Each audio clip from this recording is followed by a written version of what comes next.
Today we are in a new location that we haven't filmed in yet. This is an area of Miami called Eastern Shores, which is pretty close to Sunny Isles Beach. And I've been wanting to come over here because it's a pretty unique little area. This area that we're walking through right here has housing prices of all different kinds, guys. Right behind me here you have really expensive townhouses. These are waterfront here. And then as we go through this street, you'll see these smaller little condos like the one next to me here, you know, much cheaper. Those townhouses back there are close to $1 million, 800,000-900,000. But in a small building like this, you can still get a unit for like 220K. And there's a lot of 55 and older buildings in this neighborhood as well. And those are usually the ones that are like the lowest price in the 220, 250 range. And now most of them are like $300,000 and up on average for one of these 2-bedroom condos over here. And of course, just like everywhere else in Florida, this area used to be much cheaper than it is now, but that's just the way it is down here.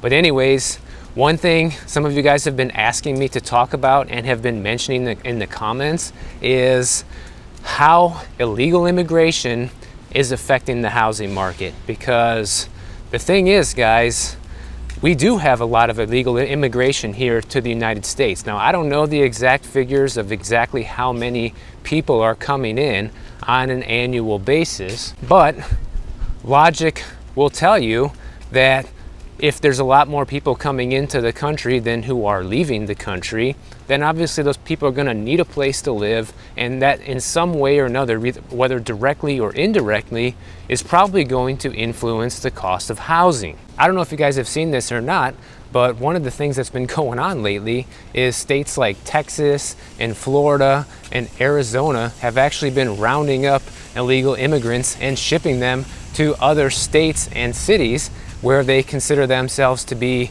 sanctuary cities, and they will accept them basically.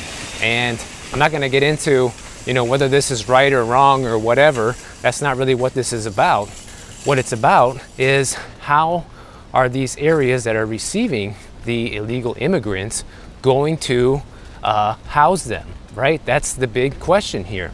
Because the interesting thing about this is, like, Florida, for example, sent 50 illegal immigrants to Martha's Vineyard. 50 people on an airplane, showed up unannounced, whatever, okay? But here's the kicker, guys. According to the news articles I read about this, is that the people there are more than happy to help. However, one of the things that they said is that we don't have the services to take care of 50 immigrants, and certainly don't have the housing. We can't house everyone here that lives here and works here. So look at a place like Martha's Vineyard. This is a perfect example, right? They already have a housing crisis of their own, right? Where already people who live and work there can't even afford to live there, and there's just not enough housing to go around. So that's the supply and demand problem, right? I mean, how are they going to deal with more of these people coming in who aren't even supposed to be there? They're not going to be able to. They're going to end up shipping them somewhere else, and that's exactly what they said they were going to do. Because they basically said, well, we're happy to help them temporarily, but they can't stay here. Now, the governor from Texas says that they have already transported at least 10,000 illegal immigrants to places like Washington, D.C., New York City, Chicago, all the places that proclaim to be sanctuary cities. Now, I don't know about you guys, but 10,000 people sounds like a lot. I don't know what the time frame is, you know, how long they've been doing this, where they've been sending people over like that, but 10,000 people is a lot of people, guys. Even the mayor in New York City, which is obviously a lot larger of a place than Martha's Vineyard, said that receiving these migrants is coming to the breaking point. And New York City has what they call a right to shelter law, and they might need to rethink how it can continue to support migrants upon arrival. So there's no easy answer to problems like this. And the mayor goes on to say this, guys. He says, as a result, the city's prior practices, which never contemplated the busing of thousands of people into New York City, must be reassessed. So basically, now that all these people are showing up, these guys are scrambling and they don't know what to do. Did you hear that? We got thunderstorms back there behind me, so hopefully we'll be okay. I was checking the radar And I don't think it's gonna make it over this way, but we'll see. Check it out. We got one of these townhouses for sale. You can actually put this in the video since we got a sign here.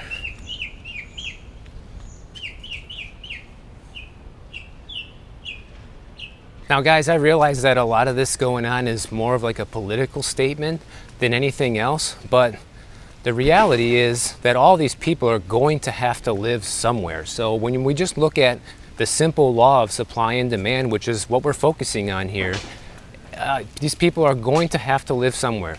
Now obviously a bunch of these people are not going to be buying homes, especially with the housing prices we have today, but they're probably going to end up renting somewhere. Even if 10 people move into one rental house, which a lot of immigrants end up doing, that still takes another home off the market. So in the end, I do think that the illegal immigration is playing a part on the housing market and affecting prices.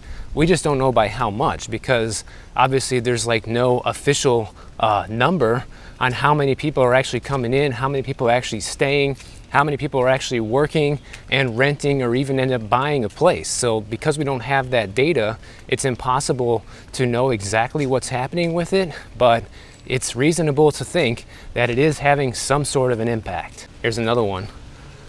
I'm not sure which one it is here because it's in one of these buildings, but of course I'll put it up for you guys. And we're gonna head over to the section of the islands here where they have houses next. So you can see a little bit of everything. Now I saw this interesting article from Florida Realtors saying that the week of September 25th is actually the best week of the entire year to buy a house, historically speaking. And it's gonna be interesting to see if this year that data holds true, guys. In fact, it might be interesting to look at the actual sales numbers and things like that that come in during this week and then talk about it in a future video to see if it actually lived up to the expectation. Because the idea is that during this time of year, historically speaking, there's more listings coming to market and there's less competition now that school is back in session and people have already kind of settled for the summer. And this is why they consider this to be like the best time of year to start looking for a house. About 5.2% homes on the market during that week of the year have price cuts. And we already know there's a ton of homes out there that have price cuts right now. So this could actually end up further increasing the amount of price cuts that we might see. What this could actually translate to, they're saying, is an additional 48,000 homes on the market with price cuts, guys. So to me, this is great news if you are a buyer, but then again, affordability is still extremely low due to these rising interest rates. So are you guys gonna be out shopping during the week of September 25th for a new home just because it's the best week supposedly to buy? Let me know. And by the way, guys, if you ever do need a real estate agent, whether you're buying or selling, I do offer that service for free to you to find a nice realtor for you nationwide. I always have a link for that down in the description below, just so you know. Now, the number of listings that are predicted to be on the market during the week of September 25th is about 780,000. So we've been seeing this number continually tick up, guys. And before the pandemic, we had anywhere between 1.2 to 1.4 million homes for sale across the entire US way before all this mania started. So to me, we're getting pretty close to that number. We're not there yet, but it is inching up. Every single month it's going up. It's not going down.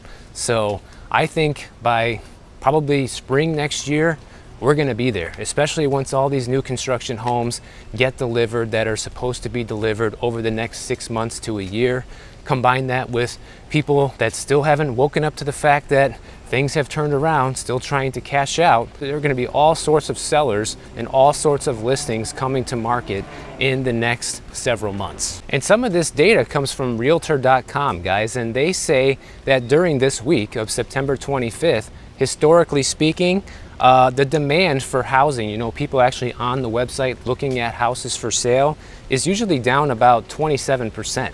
Now, that's a lot, but we already have demand that has been crushed for the past few months due to the interest rates. So it's going to be interesting to see if this further declines now that the home selling season of the year is basically officially over. So we got to start paying attention to that, and we'll be tracking this throughout the end of the year. See, basically how they have this whole island set up is on the right-hand side here, when you're walking north, is all condos and townhouses of different variety and different prices like you guys have seen. And then on the other side, over here, where we're going next, they have nothing but big single-family homes that I'm sure cost a fortune. So we're gonna go over there right now. Another thing I like to cover every time I see an update on this is the remote work situation, guys. Now, in Manhattan alone, they're saying that about 50% of Manhattan office workers are expected to return to the office at the end of 2022. And one thing I've been talking about a lot is how much of an impact is this going to have on the housing market? Well, it's hard to say for sure, but I'm pretty sure a lot of these people that moved during the pandemic, especially away from New York, like a lot of people did, are going to have to start reversing their decisions when it comes to housing, especially the ones who bought. Now, if they rented, then of course they're going to be, much better off getting out of the lease or whatever and turning around and going back to New York. But people who ended up like buying a house down here in Florida, one of these places like this, they could be in big trouble. But the only thing that could be saving them, especially if they move to Florida, is the fact that, if you move to a place like Miami like this, overall, the prices have pretty much gone up. So if they do need to sell, they probably aren't going to be taking a bloodbath on the property. But if you move to other areas in Florida where the prices are already starting to go down, that could be problematic. But to put this into perspective, guys, more than 160 major Manhattan office employers revealed that the amount of workers that need to come back to the office is increasing, and the amount of people who are working remotely has steadily been decreasing since April of this year. So the amount of people back in the office in Manhattan is up 11% from April right now. And over a third of the workers right now in the Manhattan office spaces come into the office at least 3 days a week at the moment. And this is the trend, guys, because look at this. Back in April, it was about 28% of all of the workers in these offices were remote. And fast forward to September now, it's down to 16%. And if more of these offices and employers are requiring their employees to come back to the office by the end of 2022, I think it's safe to say we're going to see the actual amount of people working remote is going to be less than 10%. So get ready for this, guys, especially if you're a remote worker, especially if you are from Manhattan. Your time to return could be coming sooner than later. Check this out, guys. I don't know what happened to this place, but something happened over there. Got pretty banged up somehow. It's like a meteor fell on this part of the house or something. See, we can see back that way is where the storm's kind of coming from, but I don't think we're gonna get hit over here. Look at this house with all these cars in the driveway, guys. Some of these people are just so rich. There's lots of little cool things to see around here. Look at this alien statue. Never seen one of those before, except maybe at Universal Studios or something. Now, if we want to know what a housing crash would look like, we don't have to look any further than Canada, guys.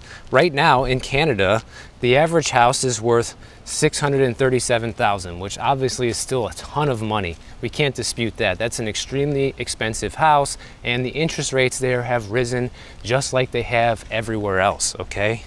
But the prices are, on average, are down almost $200,000, okay? Back in February this year, those same houses were $816,000. So talk about losing money and equity in a short period of time. If you bought in February, you might have already lost $200K.